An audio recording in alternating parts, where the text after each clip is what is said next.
Hoje, o Brasil celebra o Dia dos Pais e não podíamos deixar de mencionar essa data importante e de reconhecer estes homens, essas pessoas que assumiram a missão que lhes foi confiada. Sim, a paternidade é missão, assim como o matrimônio, a família, missão. Não existe missão sem cruz.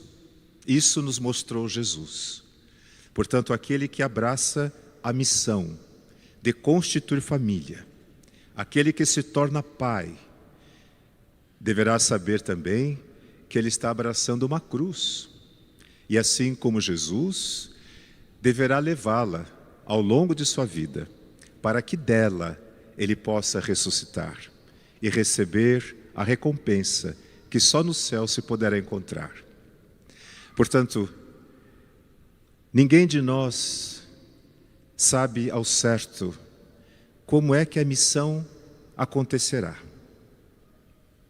Um padre não sabe o que ele vai enfrentar no seu dia a dia, buscando realizar o seu intento, o seu ideal. Um pai não sabe o que ele vai enfrentar ao longo da sua jornada, no seu dia a dia, nesse seu contínuo exercício de doação. Todo amor é doação. Não existe relação amorosa onde não haja troca. E aqueles que são mais fortes, eles são os que mais devem dar. É o seu exemplo que ensina. Por isso, o livro da sabedoria de hoje, que nós acabamos de ouvir, fala da importância dos pais na transmissão da fé. Logo no primeiro parágrafo, os pais receberam de Deus o ensinamento e os pais é que o transferem a seus filhos, a sua descendência, por primeiro. É a sua responsabilidade, é o seu dever, é a sua missão. Como cada um vai viver, o que cada um fará com aquilo que recebeu, é problema dele. Ele também recebeu uma missão. Quando os pais tentam viver a vida de seus filhos e projetar neles os seus próprios sonhos, talvez as suas frustrações, os seus medos, eles estão, na verdade, impedindo seus filhos de alcançarem nesse mundo a satisfação, a realização do seu intento, que, por primeiro lugar, é cumprir essa missão que Deus lhes confia, de forma única, pessoal e intransferível. Por isso é que, por mais que os pais amem seus filhos, nunca poderá dizer que os conheça plenamente. Cada pessoa, cada um de nós, sempre será uma surpresa, sempre será uma novidade. E nós mesmos não nos conhecemos até que sejamos desafiados para enfrentar alguma coisa. Hoje nos encontramos com Jesus, que educa os seus discípulos, como nós sabemos que é importante para nós. Ele fala às pessoas que o procuram, mas quem o escuta são aqueles que nele reconhecem a sua divindade, o seu poder. Também na igreja, muitos o ouvem, mas escutá-lo, nem todos. Pessoas que vêm à missa somente em ocasiões especiais, sétimo dia, batizado de alguém, Natal, Páscoa, dificilmente saberão escutar o que Jesus lhes quer dizer. Por isso que hoje, no meio daquela multidão, Jesus fala a todos, mas quem o escuta são os seus discípulos. É por isso que Pedro o interroga dizendo: essas coisas que o Senhor está dizendo é para todos ou é só para nós? Com certeza é para todos, mas alguns não o escutarão. Não fará diferença em sua vida e eles continuarão como sempre foram. Mas nós que aqui estamos, somos discípulos de Jesus. E hoje, as crianças que estão se preparando para a sua primeira comunhão, vêm à missa com seus pais, proclamam a palavra e dessa forma se sentem assim participantes deste mistério que é a Eucaristia. Nunca a gente vai explicar, porque é algo inexplicável. É o mistério de Deus, a Eucaristia, os sinais, mas nós podemos participar deles, vivenciando-os, experimentando-os, de tal maneira que eles venham dar sentido à nossa vida. E a gente possa, cada dia, cada domingo, a cada celebração, dizer que conhece um pouco melhor de Deus, mais do que isso, que vive um pouco mais o seu mistério. Muitas vezes na Bíblia, a gente ouve a palavra coração. E Jesus vai dizer hoje no Evangelho, onde está o seu tesouro, ali também está o seu coração. Na Bíblia, o coração não se refere exatamente a um órgão, mas é a maneira que eles tinham de falar da consciência. Sabiam que na cabeça, os pensamentos, muitas vezes, conduzem a nossa ação. Mas a Bíblia insiste que nós possamos decidir os nossos caminhos a partir do coração. Coração para eles significa consciência. Então Jesus está dizendo, onde está o nosso tesouro? Aquilo que nós valorizamos, é ali que está o centro das nossas decisões. A força espiritual que nos move. E ele insiste para que a gente aprenda, no breve espaço de tempo que temos nesse mundo, a colocar o nosso coração no tesouro verdadeiro. E ele vai dizer, onde o ladrão não alcança, nem a traça corrói, porque são valores eternos. Esses valores é que dão sentido à nossa existência. É por causa disso que nós somos criados. E as coisas que nós buscamos nesse mundo, e algumas delas necessárias, porém todas elas passageiras, outras fruto da nossa imaginação. Elas às vezes nos deixam desatentos, inconscientes, alienados. E é por isso que Jesus insiste conosco, os seus discípulos, dizendo, fiquem atentos, fiquem vigilantes. Naquele tempo, os homens usavam uma túnica, normalmente até a altura do joelho. Mas quando eles iam fazer algum trabalho, especialmente os servidores da casa, eles dobravam a túnica até a altura da cintura, dos rins, e amarravam aqui em cima. Eles usavam por baixo uma espécie de pano, também amarrado na cintura, que protegia suas partes íntimas. Então Jesus diz assim, fiquem sempre com os seus rins cingidos, isto é, sempre preparados para prestar um serviço, com as suas lâmpadas acesas. E eu já disse para vocês muitas vezes, a vela na igreja significa a fé.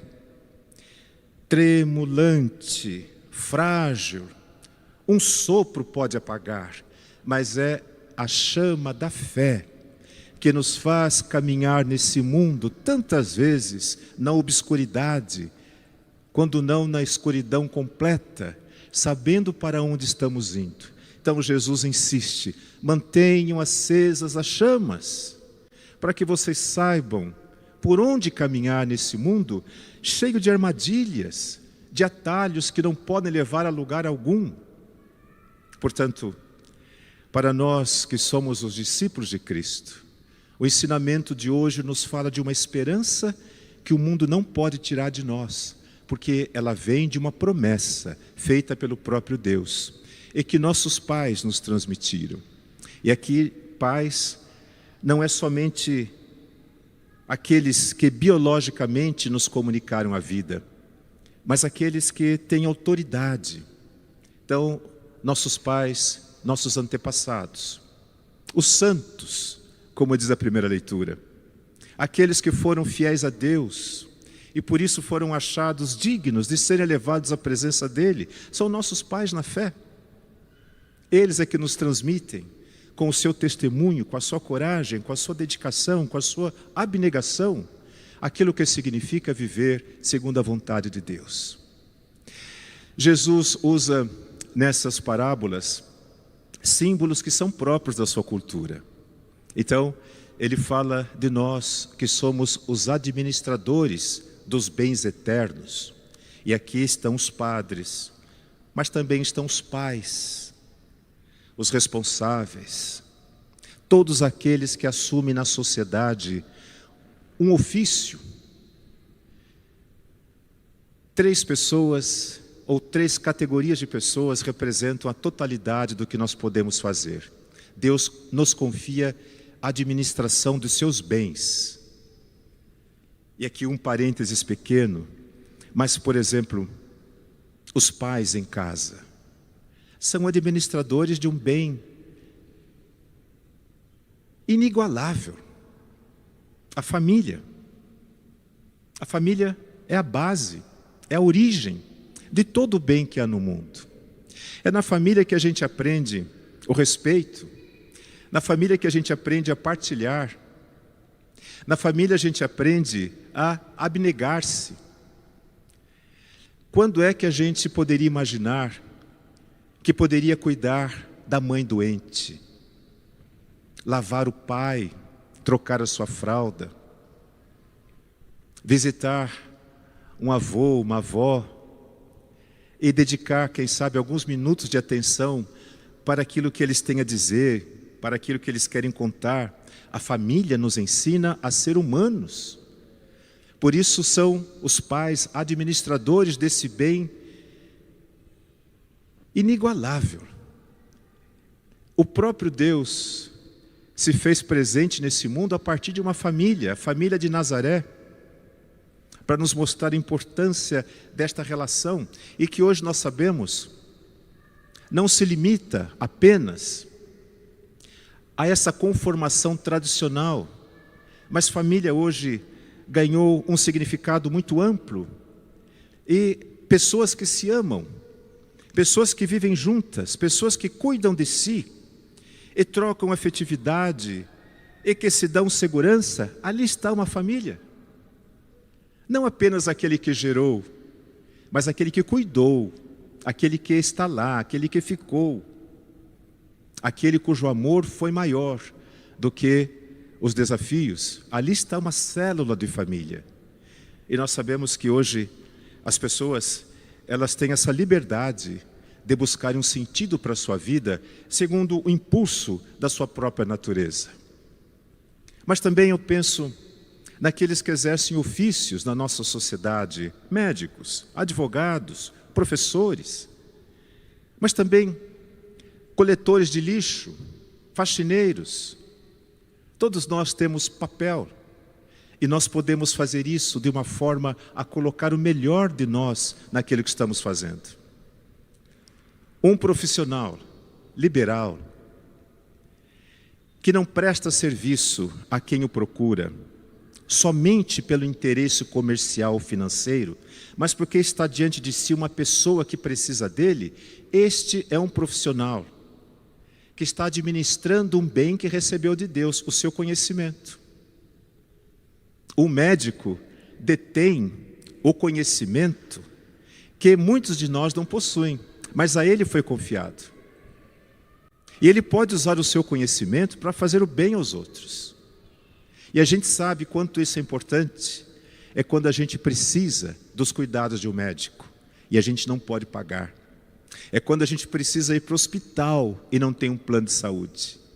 É quando a gente tem que esperar numa fila para ser atendido gratuitamente, e aquilo pode demorar meses. Então a gente sabe quanto é importante o conhecimento. Mas todo o conhecimento vem de Deus. E Ele chama algumas pessoas para conhecerem e para usarem o seu conhecimento para o bem dos outros. Então, aquela pessoa que consegue entender isso, ela se sobrepõe ao lucro imediato e simples. E ela é capaz de fazer, quem sabe, um sacrifício de si mesmo para poder atender a quem precisa dela. Administrador fiel. Sabe que a sua vida, na verdade, não lhe pertence. E um dia ele terá que prestar contas. E Jesus então fala, a partir das categorias da sua sociedade, do que acontecerá às pessoas, bons e maus administradores daquilo que Deus lhe confiou. Os primeiros abusaram do poder que receberam. Não atenderam as pessoas, não deram comida, maltrataram os outros. Eles negaram a confiança que o patrão lhes depositou. E as leis naquele tempo eram severas para quem dilapidasse o patrimônio. Por isso, segundo o costume persa, que existia até no tempo de Jesus, a pessoa que rouba, a pessoa que prejudica o patrimônio de outra, precisava ser cortada ao meio. Era um ritual. Levavam a pessoa para a praça e, com o machado ou com uma espada, cortavam a pessoa em dois. Por quê? Porque eles acreditavam que o corpo assim separado, a alma também ficava dispersa. E é por isso que Jesus vai dizer, eles terão o mesmo destino dos infiéis. Quem eram os infiéis? Aqueles que não professavam a mesma religião. Então, para essas pessoas, eles achavam que não havia salvação. Para garantir isso, cortavam a pessoa ao meio, para que a alma também não pudesse ser encontrada. É terrível. Nós, os humanos, somos capazes de fazer as piores coisas, e a gente fala do diabo, fala do inferno, mas nós é que fazemos essas coisas que acho que até o diabo duvida. Mas ele também diz das pessoas que, podendo fazer o bem, conhecendo a vontade de Deus, não praticam, não fazem o bem. Portanto, Jesus está dizendo, olha, não basta não fazer o mal. Eu não faço mal para ninguém, eu vivo a minha vida. Não basta. Esse será chicoteado muitas vezes. Vocês ouviram, né? Então é preciso fazer o bem, porque a gente conhece a vontade de Deus. A gente vem à missa, a gente sabe o que significa ser humano. Aliás, nós estamos aprendendo. Mas se nós não praticamos isso, nossa vida mesquinha, muitas vezes egocêntrica, não revela aquilo que nós acreditamos de verdade.